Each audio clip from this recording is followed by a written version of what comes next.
Hi, my name's Lee.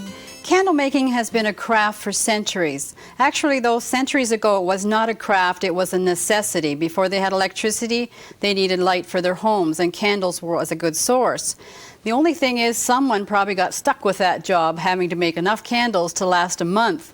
Luckily today, with the technology, things have changed so much, it's much easier to make candles. And I'm going to show you 3 different methods to make candles today. The first one being with your paraffin wax sheets and a stove method. The second one are new, fairly new on the market, and they're called wax granules. And you can either melt them or just pour them into a vase like sand art. And I'm going to show you how easy it is to do that. The third one is beeswax candles, or sheets rather, that you just roll up, and they're very easy to do too. Now, to get started when you're making your paraffin wax candles, some of the things you're going to need is a heat source, such as a stove, and a double boiler, and a thermometer. And don't forget your oven mitts, they're very important because you don't want any burns. Some other things you're going to need, and I'm going to explain these later, are some pencils or pieces of doweling, and some scissors to cut the wick. And wick, of course, is very important. That's one thing you really need for a candle to burn. Another thing are the wick holder tabs. You need these depending on what kind of mold you're going to be using. You're also going to need plastic mold sealer, because some of the molds, the wick goes through the bottom and you have to seal that hole, and this comes in very handy. Another thing you can do, because paraffin wax is just usually pure white, you need a candle color if you prefer a color. And again, these are just chips and they're easy to add. I'll explain how to use those a little later. And then you can also add scent to your candle, and there's several different scents to choose from. One very important thing that you need when you're using paraffin wax is a product called stearine. Now this is a stearine acid. It's not harmful to your hands or anything, and this is used to keep your candle, or to make your candle harder, and it makes it burn longer, and it also intensifies the color and gives your candle a nice opaque look. And last but not least, you have to decide on the molds that you want to use. These are a couple of kits here. This is called the floater candle, and it's a mold that's meant for floating in the water. It's equidistant on each side, so it just balances quite nice. And this kit comes with 4 or 5, and your wick and your holder. Same with the votive. This is a votive kit, and again it's about an ounce of wax, and they're great for just decorations around the house. Some other molds that we have are candy molds. They're meant for candy molds, but you can also use them for candles and for soap. That's a pretty one with flowers in a basket. And we have a cute little teddy bear pattern here. Just pull him out. There you go. They're quite effective, and kids like these kind of candles. There's other plastic type candles, candle molds rather. You can also use these for Rice Krispie squares. I've made them in actually Rice Krispie hearts, and they're good for candles also. They're a bit harder plastic. Then there are the pillar type molds. There's 2 sizes here, and they make very nice, tall, elegant candles. Now the first thing you're going to do is to determine how much wax do you need for your mold. And there's a formula for this, and what you do is fill your mold with water and then measure that and then add 8 ounces, and that should give you the approximate amount that you need for wax. This mold holds 10 ounces of water right to the top, so I added 8 ounces, which is 18 ounces in total, so it's approximately a pound you need. Now that's right to the top, and you're not going to fill your candle right to the top, so a pound for this candle is probably plenty. Oh, while we're at it, and I think I forgot to mention this, what you need for another product is a product called Release. And this is an agent that you need to put in your mold so that when your candle's hard, it will come out very easy. You can use vegetable sprays too, but they kind of leave a yellow hue, so if you're using a light colored candle, it will show, and I would recommend not really using that unless you're desperate. So the first thing you do when you start in your candle making is you have to prepare your mold. And this is where you use this release. And what you do, because this mold in particular that we're using has a hole in the bottom, just hold your finger over the bottom or put some tape on it. You're going to pour a little bit of release into the mold. Then you're just going to sort of roll it around until there's release on every part of the mold, bottom and sides, right down to the very top, and then just turn it upside down on a piece of paper toweling and sit it aside until you're ready to prepare your mold for the wick. The next step, with your paraffin wax block, this is a 5-pound block of wax. You don't realize how heavy 5 pounds is until you have to pick it up. It also comes in 10-pound blocks and 2-pound blocks. You can see I've taken my awl and just sort of scored off 5 segments on here, sort of 5 pounds, because I'm going to need 1 pound to fill that mold. And how you do that, to break it off, is just take an awl and a hammer and go along that line with your awl and hammer. And I'm not going to do this today because it is noisy, and when you do, bits of wax do fly off and go off in different directions. You'll have to pick them up later. But what you need to do is make sure this is all broken off into 1-pound segment, and then break it off into smaller segments because it does have to fit in your pot. Now today I'm not actually going to melt this wax here. It's not a safe environment here in the studio. I don't think this is a good idea to really do it on a heating element like this unless you're in a proper place like a kitchen and you've got water in a sink nearby. So I'm not going to do it. I'm just going to walk through all the steps with you. I'm just going to set this aside. With your double boiler, it needs to be 1/3 full of water and it needs to be simmering. You do not want it boiling because you don't want this wax to get hot real fast. If it gets to 400 degrees, it is flammable. It'd be handy to have a pot lid handy in case it does flame up. You can just smother it with the flame, with the pot lid rather. Your wax now pieces are in here and they're starting to melt. And when they get half melted or almost all melted, it should be about 100 to 130 degrees. That's when you add your stearine. And you need 3 tablespoons for each pound that's in here. If you're using 2 pounds, use 6 tablespoons. And that is great for hardening your candles, as I said. At this point, you also decide on the color you want and you add your color chip. Now for 1 pound of wax, I only used half to begin with because I wasn't sure how intense the color would get. And then I figured that's okay, I'll add another one. But one square is probably plenty for 1 pound of wax. Your scent is not added till the very last minute, and it goes in at the very end, just before you go to pour. Now your next step is preparing your mold with the wick. Now remember, this has already had the release put in it.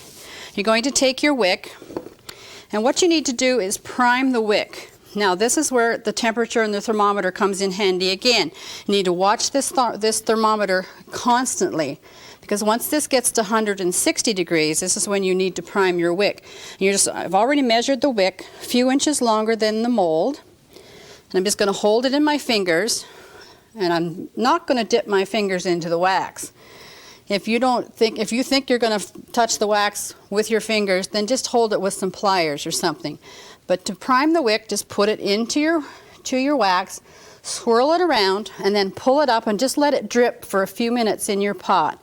Now this is going to be hot for 2 or 3 minutes, and once it gets cool enough that you can get your fingers on it, you need to pull it down straight. Let it drip off, and then bring it over and put it onto a piece of wax paper on the table. I've already done one. You can see it's not quite straight anymore, but it is quite hard, and it's easier to work with that way, and it will burn better in your candle when you're finished. And what we're going to do with this particular mold, there is a hole in the bottom, and we're going to thread that through, and it goes right through so that it comes out the top. Leave about 1 inch here at the bottom. Turn that around so you can see it, and just flatten it over. And this is where you're going to need a sealer, and your sealer is just like putty or stick tack. It's very sticky, and you just push that over the hole, because when you pour in the hot wax, you don't want the wax coming out that hole. So just push it down and seal it. Now while I've got this like this, the mold like this. This is the top of the candle actually, and that is going to be the wick that you're going to burn. The bottom of your candle is at this end. Okay, so you're actually making the candle upside down. This is where your pencil comes in, or a small dowel, and what you're going to do is wrap that around the top of the mold, and you're going to tie it tight. You want it fairly tight. I'm just going to try and tie it in a knot. It's a little bit difficult when the wick has been primed. Just pull real hard there so it's fairly tight, and what you need it right dead center in your candle when you're pouring wax. Okay, once your wax is at 180 to 200 degrees, and again, do not let it get over 200 degrees. That is very important. It takes about an hour if you keep your pot on simmer. Don't put your heat any higher. If you're in a rush and want it done faster, that's not a good idea, because wax heats up very fast once it's past the 200 degree mark. So always keep an eye on that. And I don't know if I mentioned before that with the kids and stuff, if you get interrupted at all, at any time with the telephone, turn off the heat, take this off, and come back to it later. Now when you go to pour your wax, with a double boiler, sometimes there's a pressure built up here. So what you want to do is release that, and all you need to do is just turn the pot like that, and that will release it. Then you're going to lift that off your stove and put it in an area where you're going to pour your wax. Do not pour your wax where your stove and heat source is. I usually use my kitchen table, and I cover it all with newspaper. I made a candle last night, and I just filled my whole sink with newspaper, and I sat it right down in the sink. The next step is, when you're going to go to pour, if you're not confident enough to pour it out of the pot, you can also use a pouring pitcher. It's got a spout and a handle, and it's much safer. Another thing, which I forgot to mention, when I was pouring my candle, just put it into another bowl or a paper plate in case it does leak. Now this is the step where you're going to put your scent chip in. Is here. It's the very last thing to go in. It doesn't have to be on the stove. Just before you pour, put it in. It melts almost instantly. Then you're going to just move your pencil slightly, and at this point, good idea to use your oven mitt, because you're going to want to hang on to your mold down here, and believe me, that gets 200 degrees down there in the bottom, and this is where you need your oven mitts. You're going to start pouring, and you're going to pour almost to 1 inch from the top, and just let it sit like that for a moment. Center your wick again, and this is where it needs to just sit quiet for a while. You can either let it harden in your fridge. That took me 2 hours last night to let that harden in my fridge, or just leave it overnight, or immerse it in cold water. That takes a little bit longer. Now I've already done one. Let's move that aside. This is the one I did last night. I also want to tell you a bad thing I did last night. I was making 2 candles last night just in case one didn't turn out. And when I went to pour the release in the second mold, it was still all over my hand, and it's silicone. This candle was already in my sink, so I went to pick it up to move it over. It dropped, and tell me, wax went up the wall, onto my kitchen window, onto the screen. So just warning, once you've used the release, wash your hands so your hands aren't so slippery. Now here's this candle, all done. I want to show you this. Next step is when wax melts, it does shrink. So it's left this indentation in the top of this candle. And what you want to do, very important, it's called punching down. And you take your awl or any other kind of sharp object and just punch down and get rid of any air bubbles, because the air bubbles will have risen to the top. So just punch them down once it's hard.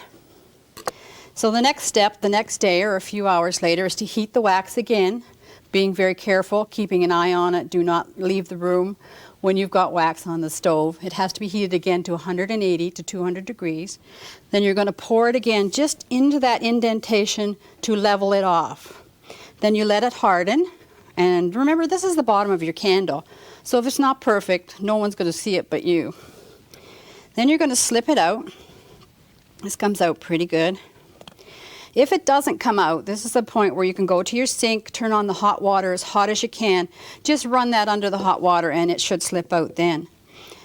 Now, when this is, I haven't filled this, but we're going to pretend that it is filled. Then you clip off your wick. Now, all wicks on candles, make sure that they're trimmed to about 1/4 inch. If they're any longer, they'll smoke really bad. And if they're any shorter, they'll just drown in the wax once it starts to melt. So 1/4 inch is plenty. Now, a trick I want to teach you when you're leveling your candle is you're going to take a frying pan. You're going to put a double layer of foil in here. And again, use your oven mitt. And this goes on right on the stove on the element. And because you're only going to be on, it's only going to be on there for 20 seconds, 30 seconds at the most, and you're going to be right there with it, it's not too dangerous. If your candle is lopsided on the bottom and you want to even it up, just roll it around in the bottom of your pan and it will immediately start to melt and level. Then you can just sit it aside on another piece of wax paper and it's all level. Next step is to polish your candle. And what you're going to use is an old pair of pantyhose or some other nylon fabric of a similar texture, and you're just going to polish it, and it comes up really nice and shiny once you do that. Polish it quite a bit.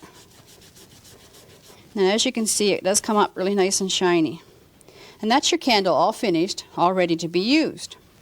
I'm going to show you some other variations we've done here. This is a layered candle.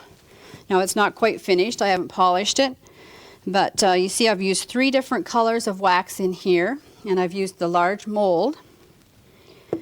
It was wicked and sprayed with release exactly the same way, and the first color we had 3 pots going on the stove with 3 different colors. We poured the first one and we let it harden almost to the point, not real hard, but you want, when you move it around, you don't want to see any liquid moving around. But you don't want to leave it for 2 or 3 days before you go to your next color, because it shrinks so much that when I went to add this next color, it would go over and down the sides. So do these colors and layers probably within 2 hours of each other, as long when it's hard. And it's quite effective when it's finished. The other one here has been done in a cream carton it was done in, and you can see there's several colors of wax in here, and it was poured into a cake type pan to about 1 inch thick, and then when it was almost to the consistency of brownies, not real hard, then you sort of cut it and break them off and fill that with your all those colors in your mold. Then you're going to melt your wax again and use just clear, pour that into your mold, and here's the effect you get. And it's quite nice. Now this is a lot of work, this candle, because it's lots of colors and a lot of time at your stove. Another cute one done, and we did these years ago in school with milk cartons and ice cubes, believe it or not. This has been done in the smaller mold again, and these are little ice cubes. What you do once you've prepared your wick and your wax is hot, because you got to work fast, put ice cubes in your mold, pour the wax in, and this is the effect you get. As it melts the ice cubes, you get these holes. I don't know how it works, but it was wonderful, and I remember doing it in school. Brought home a big candle for my mother. I was so proud of what I'd done with big ice cubes. It was great. Another one here is seashells. We filled the mold with seashells and then poured the candle in, and this is the effect you get. Now, sometimes if there's too much wax on the outside, they tell you in the books that you can take a blowtorch on the lowest heating element and the widest angle and just gently melt the wax off the front. I didn't do that because I don't like blowtorches, but you can also probably put this under hot water and just get rid of some of it, and it's very effective. The votives here that we have, these are floaters and the votive. Again, they're very easily done. That's the mold for the floater, and that's the mold for the votive. And what you need at this point is your wick clips. Let's move that out of the way. And I've got one here that I've done. They're very sharp. Make sure the sharp points are facing up because they have to go into the wax. That's what they look like before you start. And they've got little points in the middle that when your wick goes through there, you bend those down and it holds the wick in. Let's move this out of the way. That goes into the bottom of your floater. And once it's in there, this is where your pencil comes in handy. You're going to tie that around. I'm just going to do this first. Once it's in the bottom, just tighten it down. Once the wax goes into this, it will separate or push it down and then put it on the bottom. That's all there is to those, and this is the effect you get when you're done. And because wax floats, if you've got the floater type molds, they're very effective. You just lower it into the water by the wick, and then you can light them with a long match, and it's very effective as a centerpiece. And these are just some of the ways that you can do wax with the molds with the paraffin wax, and I'm just going to clean up here and show you the next method.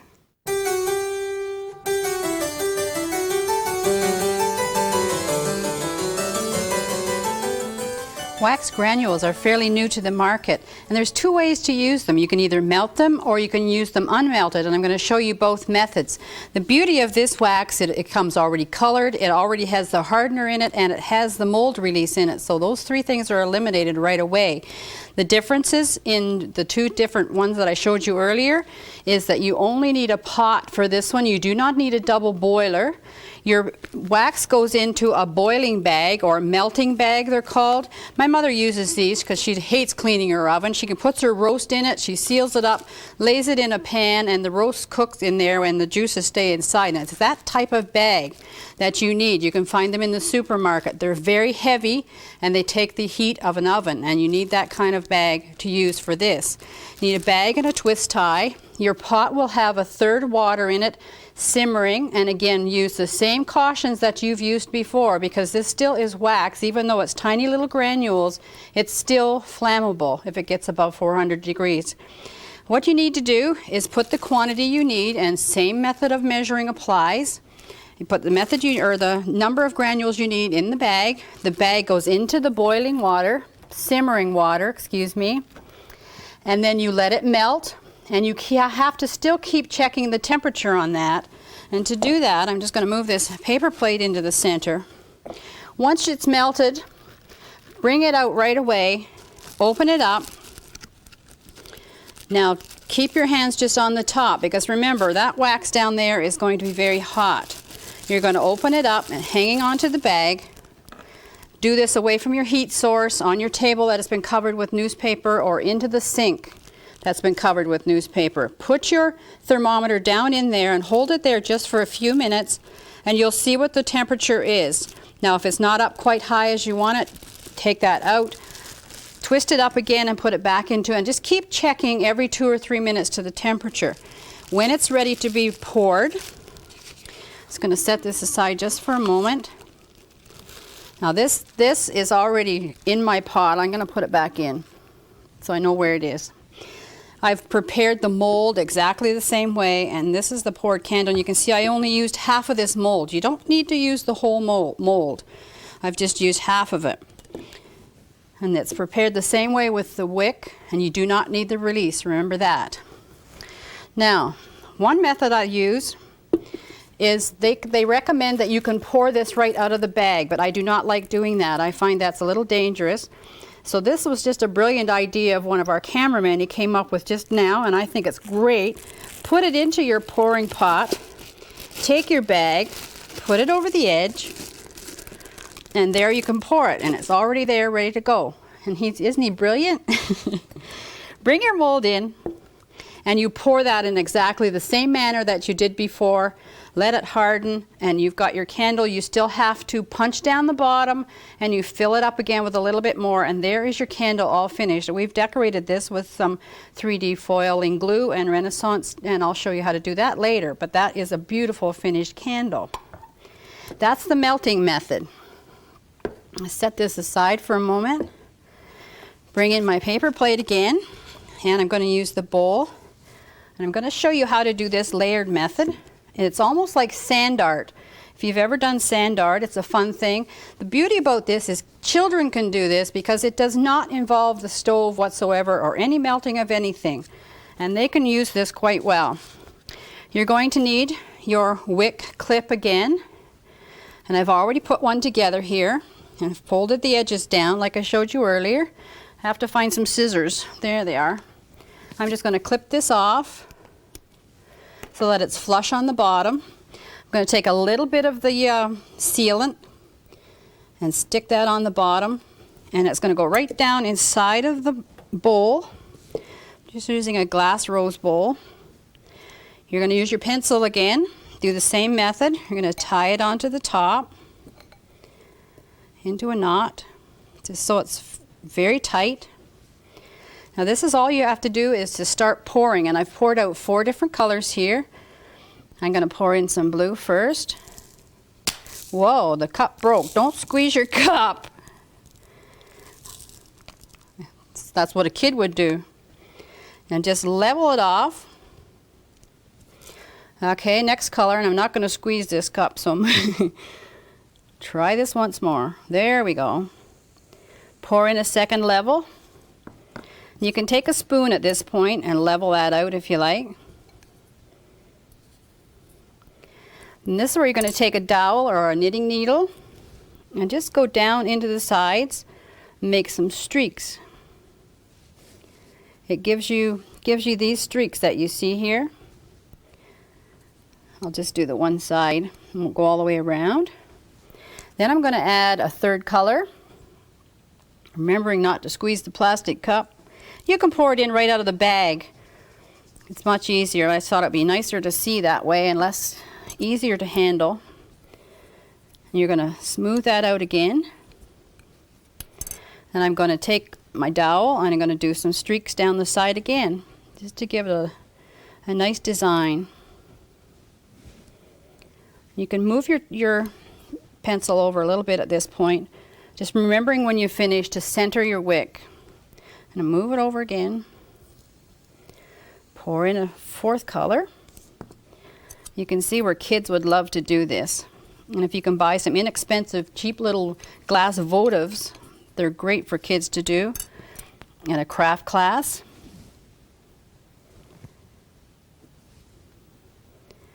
And there we go. And you can just keep doing that until it is right full. I could probably use all the rest of these, we'll fill that up. And then you can just burn your wick. And as the wick is burning, the wax will form a hard core as it melts down through. And it's a very easy thing, and it's a lot of fun. You can see I've done another one over here in a glass vase. Just used a clear glass vase, and I've done a method where you just tip it over a little bit to get the angles that you want.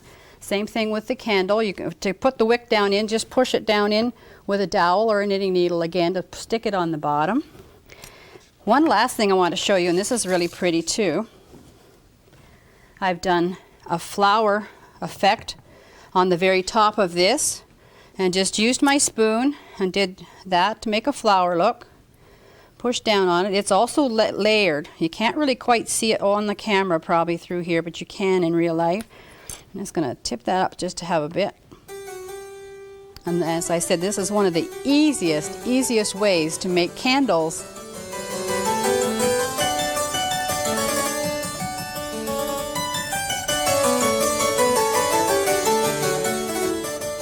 Candles made with beeswax have also been used for many, many years. And with today's modern technology, what they've done with that beeswax is they've taken it and melted it down. They've added paint or color chips rather to all these, give you all these beautiful colors. As you can see, there's several available. And when it's been melted down, they've used a machine that with a honeycomb pattern, and they've rolled it out. And there's what you have is your honeycomb pattern again with the 6-sided cells. I want to share a bit of honeybee trivia with you that I read recently, which I found totally fascinating. The worker honeybee has a cell on his body which produces this beeswax. And what he does is he takes that beeswax, and in the hive he makes 6-sided cells with his mouth. He shapes them with his mouth, and then those cells are filled with honey. And when the whole honeycomb is full, the beekeeper comes along, he pulls that out. the honey is extracted from the beeswax, and then the beeswax is used for candles. Not only for candles, it's very versatile. It's used for furniture polish, shoe polish, it's used in cosmetics, and it's used in some medicines. So as you can see, it has many uses, not just to make candles. Also, another thing that really amazed me was for every 8.5 pounds of honey, you get 1 pound of beeswax. I found that really fascinating. So you know how hard these poor little guys have to work. Making these candles is very easy. This is very pliable and very easy to work with. It's soft. For every sheet of beeswax, this is 8 inches by 16 inches long. So for a candle that size made from 1 sheet, it burns for 8.5 hours. It's very slow burning, and it's dripless and smokeless, and it has a beautiful fragrant aroma. To make a candle like this, it's 8 inches high. What you're going to do is start with your sheet, and you're going to lay it down on your table or your counter, and what you need is a straight edge on your table or counter. And I don't have one of these here today because this counter is in an oval and it's rounded. So I've brought a piece of wood from home to simulate the counter edge. What you do is slip that underneath your first sheet of beeswax, or the sheet that you're going to use, and you want about 1/8 of an inch hanging over the edge. And because it's rather cooled here today in the studio, what you need to do, because you need it pliable, is use your hair dryer and put it on the low speed rather, your hair dryer, and turn it on your hand. And if you can put it on your hand and it doesn't burn your hand, then it will be safe for the beeswax. Test it first, because you do not want to melt this down.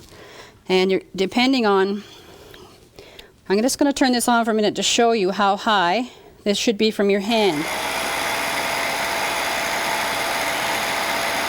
Okay, it's about 1.5 inches, and that's how far you want to keep it away from your beeswax, because that is all the heat that you require. And you'll keep an eye on it, because you'll see once it starts to get real glossy, it's too hot. So I'm just going to put this over this 3 or 4 times, my hair dryer, and just make this a bit soft.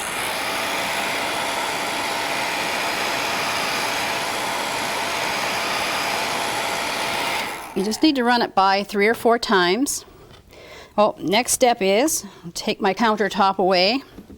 You're gonna, no I'm not, I'm putting it back because I forgot that important step. Why I need the counter edge is you need, when it's soft, to bend it over that counter edge. I'm getting ahead of myself here. You're just gonna bend it down about 1/8 of an inch, like I said, 1 row of, and as you can see, now I'll move my countertop away, and I'm gonna flip it over. You can see it's flipped up just slightly here. Just going to work with it a little bit and make sure it's up. Your next step is to take your wick. And these packages of wick, by the way, come 10 feet long, so you can make lots of candles with 1 package of wick. And you're going to lay your wick into that fold, into the bottom. You're going to roll it just along, and you're going to cut it off. Leave yourself about 1.5 inches right now for the wick for your candle. And you're just going to press that down. As you can see how soft it is. And you're going to start to roll it.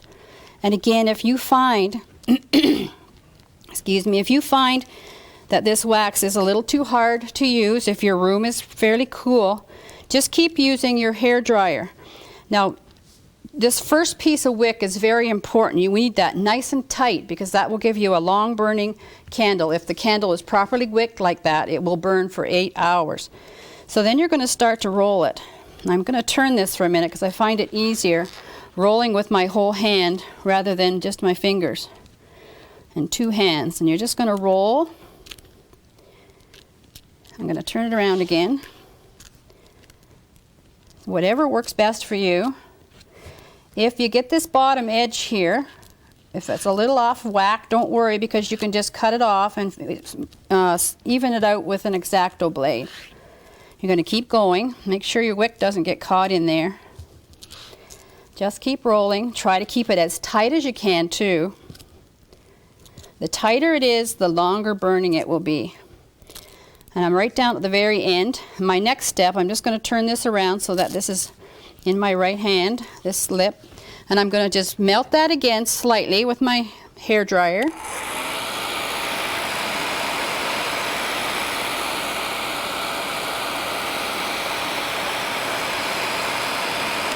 because I want that edge just melted slightly. I'm going to bring that over and just push it right into the candle.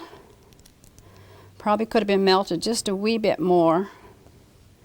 Just push it in and push it down with your thumb just to seal it. And there is your candle made with one sheet of beeswax. And as you can see, it's very easy to do. And when you're finished, you will cut your wick to 1/4 inch again. Any longer, remember, and it will smoke too much.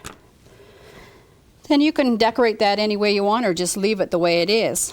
Now to make a fatter candle, and I want to show you this one, I'll bring this in. This is a pillar style, and as you can see, several sheets were used, and I'm going to show you a trick to use that when you're using several sheets. You're going to bring your next sheet up and lay it on the table, just flat. Just lay that aside, and I want this to be pliable, so I'm going to heat it up again.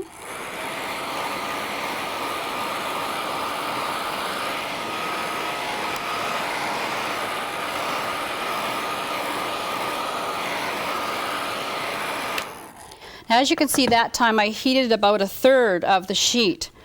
Now I'm going to lay my candle on top of that sheet, actually.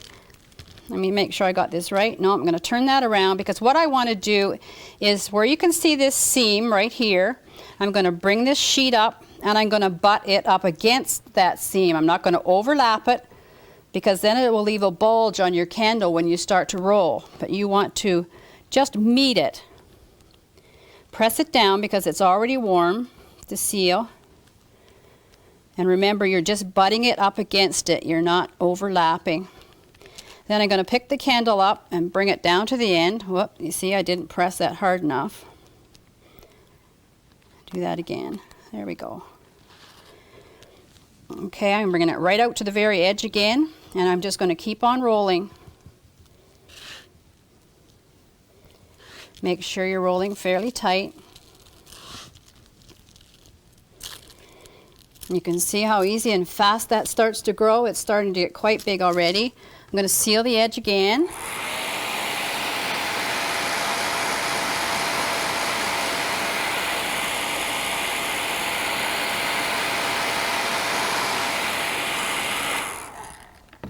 And I'm sealing that again. There's something I want you to notice about the honeybee, or beeswax rather, is it sometimes comes with what they call, it's got a bloom on it, and it's kind of like a dusty look, and that's a natural look for the honeycomb, and just the warmth of your hands sometimes run up and down the candle, and that'll get rid of that and make it all shiny, or just the heat from your hair dryer. You can do that again. If I can find a piece here, you can see where this has a bloom on it. It's kind of like a dusty look, and you can either keep that look if you like, or you can get rid of it just with the heat of your hand or your curling iron. Sorry, your hair dryer. I get those two mixed up. For the smaller candle, as you can see, it's half of a sheet, and it's been cut straight down the middle lengthwise, and the same method has been used. Just continue rolling and rolling. This was 4 sheets.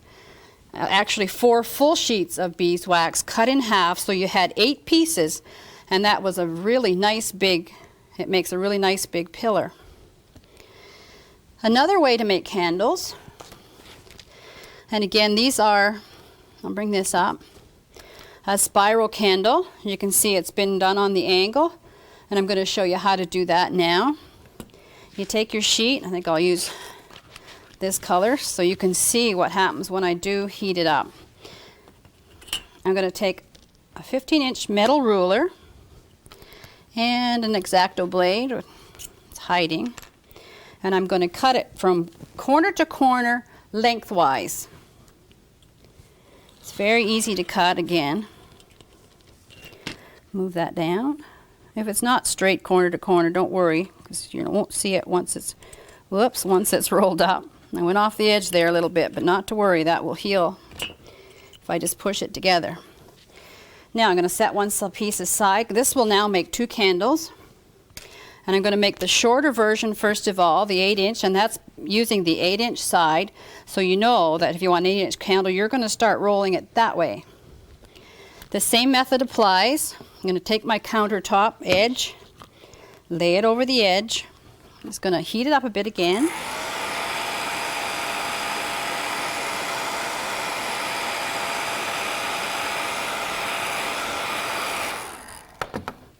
I'm going to just fold it down over the edge. This is a good test right here, but when I flip it over, I want to show you, just by using the hair dryer, you can see it took that bloom away and it gave it a nice glossy look. So I've folded that over the edge, the 1/8 of an inch, flipped it over again. This is where we use our wick again. You don't need to prime this wick like I did with the other one, because with beeswax rather, it's I don't really know why, but it has its own qualities right in it. And if you wick it tight enough, you don't have to prime it. Again, I'm going to fit that right in there. I'm leaving a piece out the top edge. This is your bottom of your candle. The straight edge is the bottom of your candle, and this is the top. So I'll cut that off there. Same thing, start to roll. And as you start to roll, you'll see that the spiral is going to start to happen at the top edge here. Now I just have to roll this over. Everybody has their own method of rolling these things and getting them started. And this is my method. And once I've got it started, I can roll it back again and then go that way. And again, if you don't get it even down at the bottom, don't worry. It can be cut off. It's nice and soft. Roll it up right to the very end.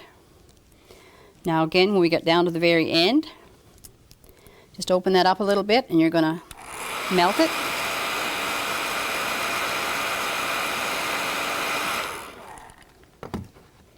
Doesn't take long.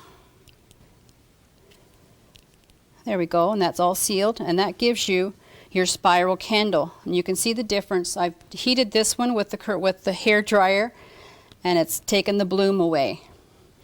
Now if you want a longer candle, like the ones here on the side, this long pink one, now that has been used on this edge. This is the edge that you're going to start to roll.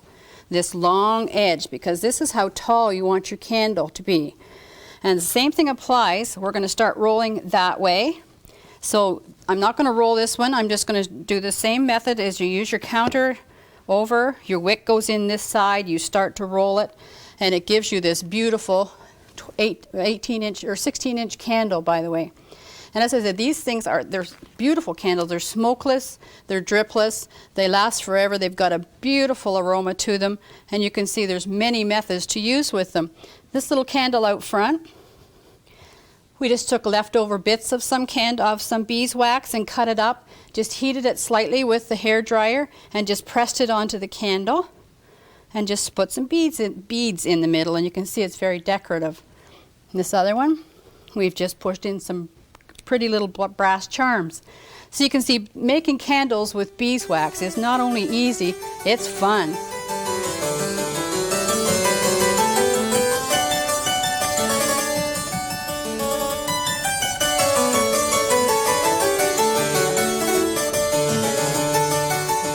You've been so busy and made all these gorgeous candles, you can make them even better by decorating your own candles with a variety of methods that I'm going to show you right now. This actually is a very simple, and it's probably the simplest one, with honeycomb candles, or beeswax candles rather, and it's just been done in a clay pot. They've been put in with a glue gun. Now use a low melt glue gun on all candles anytime you decorate them. The hot melt glue guns will melt right into the candles where low melt doesn't. It just sticks it to the edge, and it's great. This has just been filled with white pebbles or stones, and then just a few Christmas picks put in the edge. And you can see how simple that is and how quick and easy that is to do for the center of your Christmas table. Another very simple, again, candle that's been decorated is your beeswax candle again. You can tell these are my favorites. I've just used a grapevine wreath. I've glued a cardboard bottom to it, and I've just covered it with foil on the bottom to protect it from any wax. These are dripless, and they shouldn't, but once it gets down to the bottom, keep an eye on it, and don't ever let them burn. unattended in any room. That goes with any candle going. Don't ever leave them unattended. I've just filled this with a little bit of potpourri. This really smells pretty. It smells lovely. You can't smell it, but I can, and it is beautiful. And I've just glued a few of the things on the side here.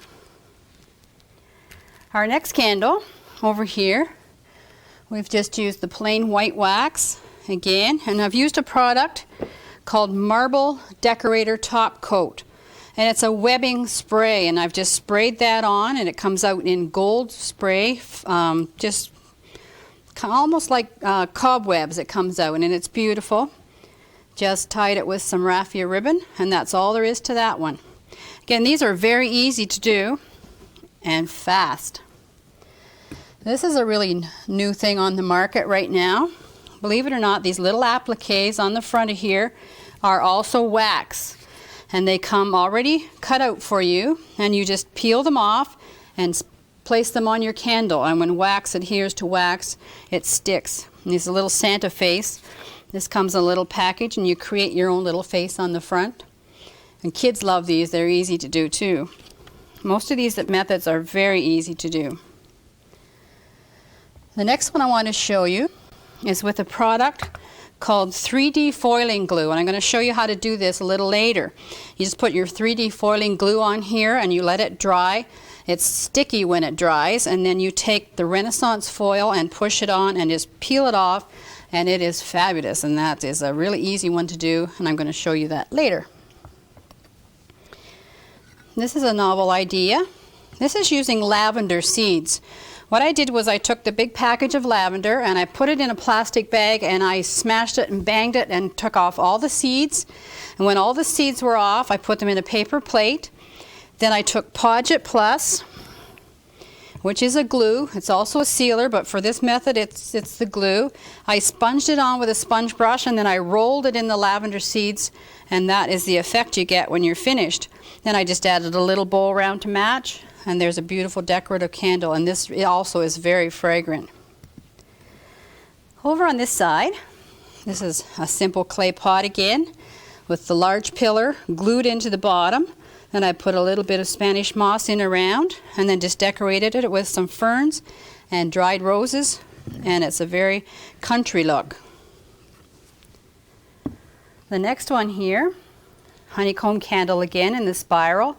And all we did was use some rickrack and put it around the center and just glued in little bits of greenery and some baby's breath and some little straw flowers, and you can see how effective that is. We've also added an article here. It's called a bobesh, which I never knew exactly what it was called. I think of them as just a saucer to hold your candle when they drip. It protects your table and your tablecloth from any candle splatters in any of them, and they come in several different shapes and styles. The one next to it has been wrapped with cinnamon sticks. You just put them around and wrap it again with raffia, and you can see how effective that really is for very little money, and it's very inexpensive. Next to that one, I've taken a burgundy pillar, and I've used a decoupage type print, and again just put Podget Plus on the back and just put it on there and smoothed it out. And that's all there is to that. You've got a beautiful print, and there's so many prints available today. You can use Christmas or everyday or seasonal for any time of the year in prints. Down at the very end here, I'm going to bring that one in. Simple white candle again. I've just used asparagus fern, dried asparagus fern. First of all, I coated the whole candle with Podget Plus, and then I just took the pieces of asparagus fern and I patted them into the glue with my fingers, and then when that was dry, I just put one more whole coat on it, just right up to this very edge here. And as you can see, that's very effective, just the white and green. These are just a few of the very simple ideas that you can use to decorate your candles. And what I'm going to do is just clear the table away, and I'm going to show you how easy it is to do a few of these techniques. I'm going to show you how to do 3 different decorating techniques, starting with the technique using 3D foiling glue and a product called Renaissance foil. Simple and easy to do. First thing you do is take your 3D foiling glue. I'm going to move this aside for a second, bring in the right candle here. And I've already done this on this candle. And what you do is just come straight out of the bottle, and you can make any design you want on your candle. I've just made diamond shapes here. Now you have to leave this glue to dry for 24 hours. Now you'll think it doesn't dry completely because it has to stay sticky. So when you touch it, it is sticky still, but it is dry, and it maintains that 3D look. The next step, once it's dry, you're going to take your Renaissance foil, and it's very thin paper, and this is the back of it and this is the front, and you're going to do this so that the front is out, because that's the look you want. Don't turn it backwards. Make sure the look and shiny side is out, and all you do is lay that on where you put your glue and just push it down with your fingers. Make sure you've got all your edges.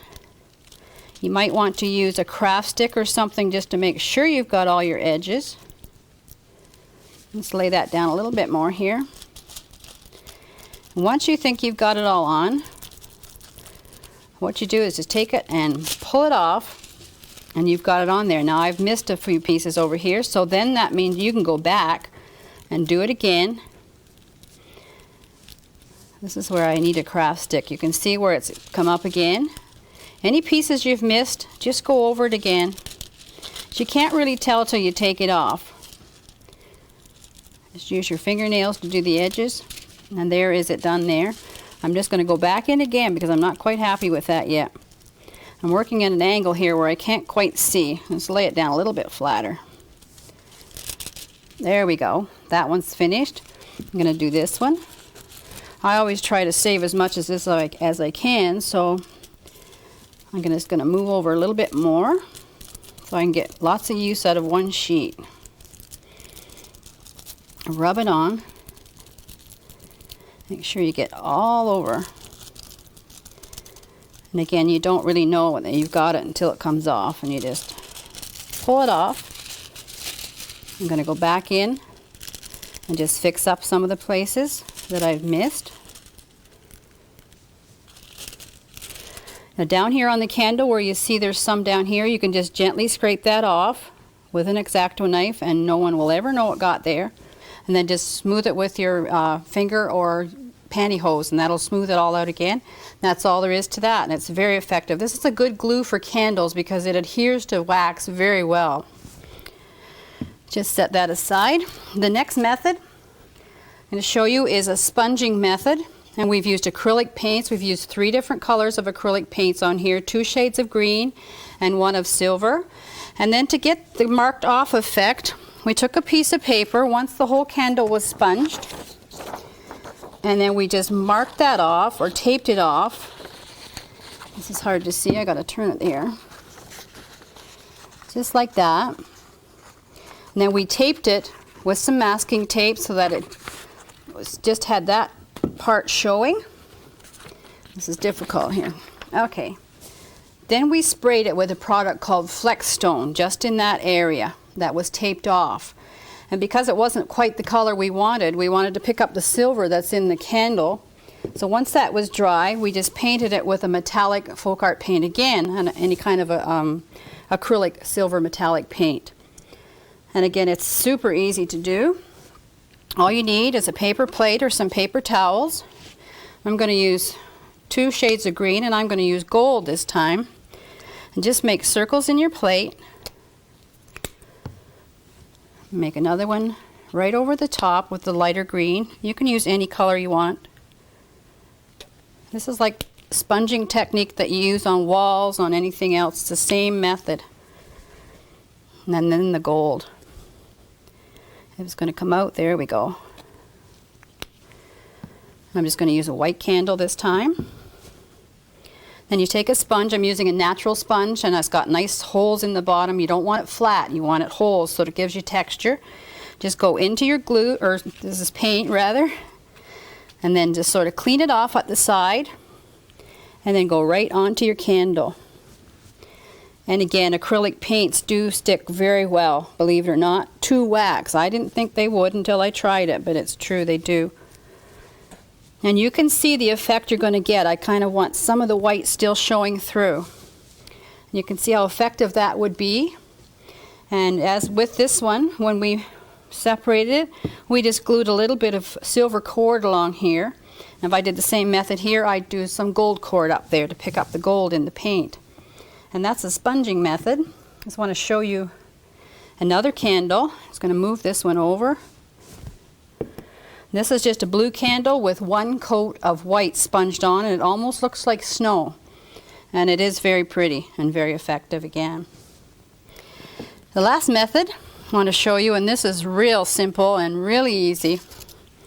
As you will see, we're using a plate and some glitter, and we've taken a beeswax candle, and I'm just going to roll it in glitter, and you will end up with this effect. Just lay it down, just roll it in, just roll it, pick it up, sort of bang it off a little bit, and there you can see that candle has been decorated in less than about 5 seconds. You can see all these methods that I showed you are very simple and very easy, and I hope you've enjoyed this video and that it will inspire you to go out to not only make your own candles but also to decorate them.